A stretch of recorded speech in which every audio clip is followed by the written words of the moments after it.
বিপদ আপদ কেটে গেলে মানুষ অহংকারী হয়ে যায়। এ কথার সঙ্গে আমরা প্রত্যেকে পরিচিত। আমাদের দৈনন্দিন জীবনে আমরা নানা সময় নানা সমস্যার সম্মুখীন হই।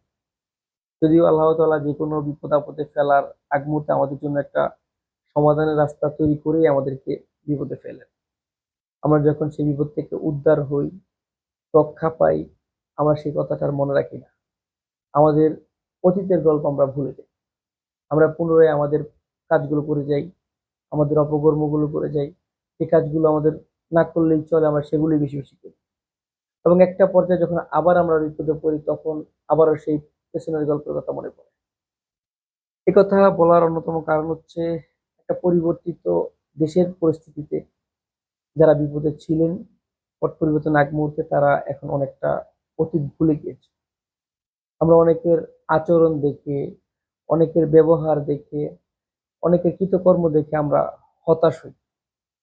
যারা বিপদে ছিলেন, বিপদের সময় মানুষের দ্বারস্থ হয়েছেন, মানুষ যাদেরকে সাহায্য করেছেন, এখন তারা তোয়াক্কা করছেন না, গুনছেন না। এক কথায় ওয়ান ম্যান আর্মির মতো কৃতকর্ম করছে। এজন্যই বলা যে মানে পেছনের গল্প ভুলতে নেই। আপনি হয়তো সাময়িক সময়ের জন্য একটু নিজেকে ফুটাচ্ছেন, আপনি মানুষের কাছে নিজেকে তুলে ধরছেন এবং আপনার যে করণীয় সেটা করছেন। এমনও তো হতে পারে আপনি আবারও বিপদে পড়লেন। তখন যে লোকগুলো আপনাকে পুনরায় পূর্বে উদ্ধার করেছেন তারা কি পুনরায় আপনার জন্য কাজ করবে?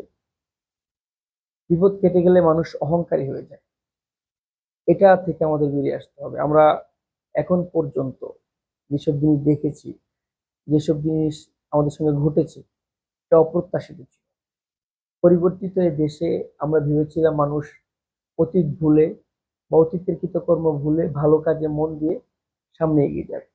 কিন্তু আমরা সেটার ফলশ্রুতি পেলাম যে মানুষ অতি শীঘ্রই নিজের অতীতকে ভুলে যায় এবং তাদের অপকর্মগুলো তারা চালিয়ে যাওয়ার প্রচেষ্টায় থাকে।